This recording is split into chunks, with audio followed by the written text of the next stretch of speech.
எதுக்கு மேடம் நீங்க வந்து வருத்தம் தெரிவிச்சீங்க? ஏதோ பெரிய குற்றம் பண்ணிட்ட மாரி, இது ஒரு வகையான ஒரு ஒதுக்கி வச்சு பேசுற மாரி நீங்க போட்ட அந்த பதிவையாவது நீங்க நீக்கிடணும். எல்லாருக்கும் வணக்கம். நேத்து என்னோட திரௌபதி 2ஆம் படத்திலிருந்து முதல் பாடல் எம் கவுனே அப்படின்ற பாட்டை வந்து வெளியிட்டிருந்தோம். லகர் யூடியூப் சேனல்ல ஜிப்ரான் சார் இசையில. அந்த பாடலை பாடகி சின்மய் அவர்கள் பாடியிருந்தாங்க. இந்த பாட்டை வந்து நாங்க டியூனா ரெடி பண்ணப்பவே நான் வந்து சொல்லிட்டேன், சார் சின்மய் மேடம் பாட வைக்கலாம், ரொம்ப அழகான ஒரு மெலடி இது.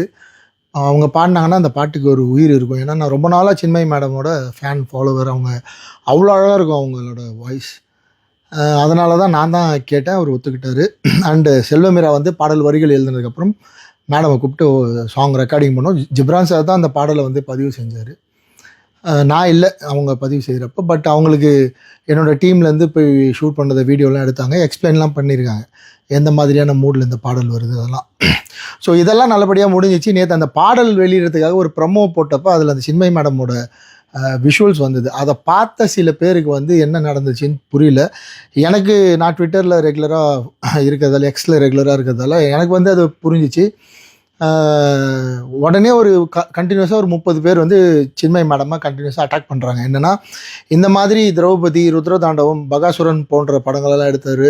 அவர் வந்து ஒரு குறிப்பிட்ட மக்களுக்காக தான் படம் எடுப்பார். அவர் வந்து பெண்களுக்கு எதிரான படம் எடுப்பார் அப்படிலாம் சொல்லி, நீங்கள் அவர் படத்தில் போய் எப்படி பாட்டு பாடலாம், நீங்கள் பெரிய புரட்சியாளர், இப்போ வந்து இவங்க புரட்சிலாம் எங்கே போச்சுன்னு சொல்லி அவங்க சின்மய் மேடம் கண்டினியூஸாக அட்டாக் பண்ண உடனே எனக்கு அப்போவே புரிஞ்சிடுச்சு இவங்க ஏதோ ரியாக்ட் பண்ண போகிறாங்கன்னு. ஆனால் என்ன ரியாக்ட் பண்ண போகிறாங்கன்னு தெரியல. நான் நினச்ச மாதிரியே அவங்க வந்து இந்த பாடலை நான் பாடியதற்காக மன்னிப்பு கேட்டுக்கொள்கிறேன், இந்த சித்தாந்தத்தில் படம் எடுக்கிறாங்கன்னு தெரிஞ்சால் நான் பாடாமலே இருந்திருப்பேன் அப்படின்னு ஒரு ட்வீட்டை வந்து டக்குன்னு போட்டாங்க. எங்ககிட்டயோ இல்லை இசையமைப்பாளர்கிட்டயோ எந்த விதமான விளக்கமும் கேட்காம.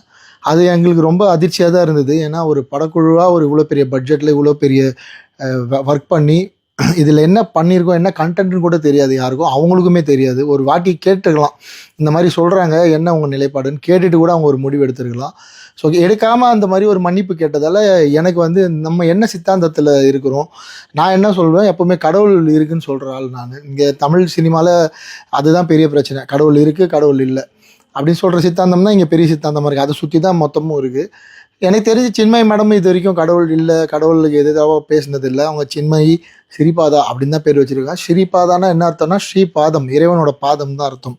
ஸோ பேர்லேயே அவங்க வந்து இறைவனை தாங்கி தான் இருக்காங்க. ஸோ எனக்கு சித்தாந்தமாக நான் அவங்க கூட எதில் வேறுபட்டு நிற்கிறேன்னு தெரியல. அப்படி இருந்தால் கூட நான் இவங்களுக்கெல்லாம் பாட மாட்டேன், இந்த மாதிரி சித்தாந்தம் இவங்கெல்லாம் பாட மாட்டேன்னு எங்கேயாவது அவங்க ஸ்டேட்மெண்ட் கொடுத்துருந்தா கண்டிப்பாக நான் கூப்பிட்ருக்க மாட்டேன்.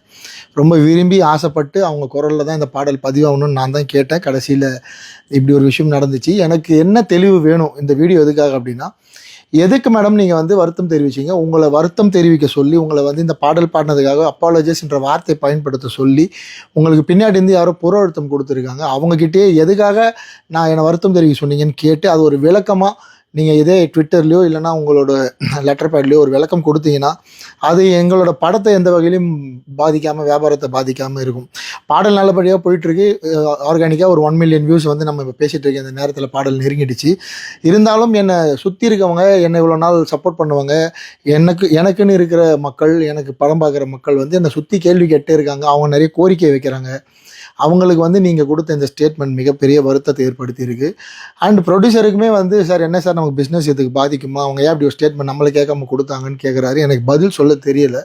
அதனால் சின்மய் மேடம், என்ன காரணத்துக்காக நான் உங்களை நேரடியாக மீட் பண்ணி பேசினதில்லை, எனக்கும் உங்களுக்கும் எந்த தொடர்பும் இல்லை, எந்த விதமான பேச்சுவார்த்தையும் இல்லை. அப்படி இருக்கப்ப நான் ஏதோ பெரிய குற்றம் பண்ணிட்ட மாதிரி, தப்பு பண்ணிட்ட மாதிரி, இது ஒரு வகையான ஒரு ஒதுக்கி வச்சு பேசுகிற மாதிரி, ஒரு மாதிரி நான் ஏதோ பெருசாக இந்தியா நாட்டை தாண்டி வெளியே இருக்கிறவங்களுக்கு வந்து நான் ஏதோ ஒர்க் பண்ணி என்னை வந்து அது அந்த வார்த்தை கரெக்டாக எனக்கு பிரயோகிக்க தெரில. அப்படியான ஒரு ஸ்டேட்மெண்ட் மாதிரி இருக்குது. ஸோ தயவு செஞ்சு நீங்கள் ஒரு விளக்கம் கொடுப்பீங்கன்னு நான் நினைக்கிறேன். அப்படி விளக்கம் கொடுக்க விருப்பம் இல்லைன்னா நீங்கள் போட்ட அந்த பதிவையாவது நீங்கள் நீக்கிடணும். ஏன்னா அது இந்த படத்தை வியாபார ரீதியில் எந்த வகையிலும் அது பாதிக்கக்கூடாதுன்னு நான் உங்களை கேட்டுக்கிறேன். And thank you. அவ்வளோ பெரிய பிரச்சனை வந்தப்பவும் என் கூட நின்று இந்த பாடலை வந்து பொதுமக்கள் கிட்ட, வெகுஜனம் கிட்ட கொண்டு போய் சேர்த்து ரசித்து கொண்டாடிட்டு இருக்கீங்க. உங்கள் அத்தனை பேருக்கும் என்னுடைய நன்றி. மற்ற மொழியிலும் இந்த பாடல் வெளியாகி இருக்குது. ஸோ அந்த மொழிகளுக்கும், அந்த மொழியில் பாட்டு பார்த்து ஃபோன் பண்ணி பேசின ஆயிரக்கணக்கான ரசிகர்களுக்கும் இந்த நேரத்தில் நான் வந்து நன்றி தெரிவிச்சுக்கிறேன். விரைவில் சின்மயி மேடம் கிட்ட இருந்து ஒரு நல்ல பதில் எதிர்பார்க்குறேன். தேங்க்யூ.